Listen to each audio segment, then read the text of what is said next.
Hello friends. So we are about 2 months away from Christmas. Yep, I have my little shirt on. I'm getting inspired today. I am out in the garden and I am going to show you how to force paper whites so that you have beautiful blooms for 2 weeks during the holiday season.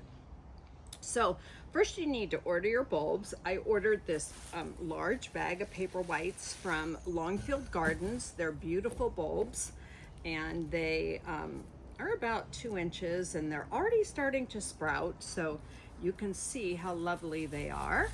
And I just pull off the extra skin that's on them, and I'm gonna need about 7 bulbs for this arrangement. So there's 4, 5, let's see, 6.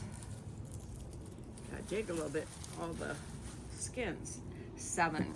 Now, you can use a variety of containers. I love to use vintage containers, and I found this beautiful fluted container at the thrift store for $3.99. And I have some smaller ones that I'm just going to put like 3 bulbs in these. You can use old Jello molds. You can use a terracotta pot. You can actually plant them in dirt as well, but today I'm going to show you the rock method. And if you do use a terracotta pot, you would need to put a liner in it so that it will hold water, because the roots need to stay in water in order to force them to grow. So we are going to start with some rocks. I have a bucket of rocks here, and we are going to put about 3 inches of rocks into our container.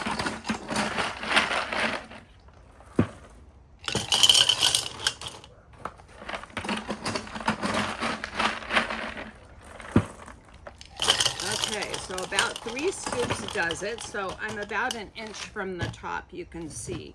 And then we're just gonna nestle our bulbs into the rock so that they stand up straight. Put one in the center. If you need to take a few rocks out, you can do that. But I just sort of work the rocks to make it work for me. There's 4.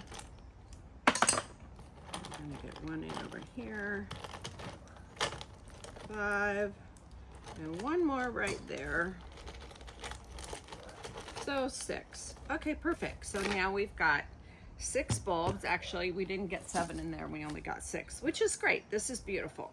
So now what you're going to do is you're going to use water, and you're going to fill the container until it reaches the bottom of the bulbs. So you want the bottom of the bulbs sitting in the water, just like that. Now these rocks have a little bit of color on them, it looks like. So my water looks like it's a little bit of a rusty color, but that's fine. So I don't know if you can see this, but hopefully you can. I'm about 3/4 of an inch from the top of the water. And now you want to let this sit. So I leave them outside. I live in Southern California, so the weather is pretty good. Of course, you don't want them to be in the rain or anything. Now, here's a little trick. When the growth gets to be about 2 inches tall, you want to change out your water, and you want to make a mixture that is 7 parts water to 1 part vodka. Now you can use gin, you can use any clear, I mean, you could even use white rum. And the alcohol does something to stunt the growth of the paper whites so that they don't get super tall. So they'll still get a good 12, 15 inches tall, but they'll also stay straight and you won't have to tie them up. So that is the beauty of it. So again, it's probably going to take about 2 weeks. And then when your growth is about 2 to 3 inches, drain off your solution, make a solution that's 7 parts water to 1 part vodka, and then put that in here. And then every time you change your solution or you need to add more, you want to use that same dilution, because it's very important that the ratio of alcohol to water is correct. So that will keep your paper whites upright and beautiful throughout the Christmas season. Now, I am going to do a couple of these today, and then I'm going to do a couple next week, and then a couple the following week, so that I have blooming Paperwhites in succession, because I love them and I love the smell. So I like to have fresh flowers in the house all season long. So I hope that was helpful, and I hope you order your Paperwhites now, because now is the time to get them started. So happy holidays.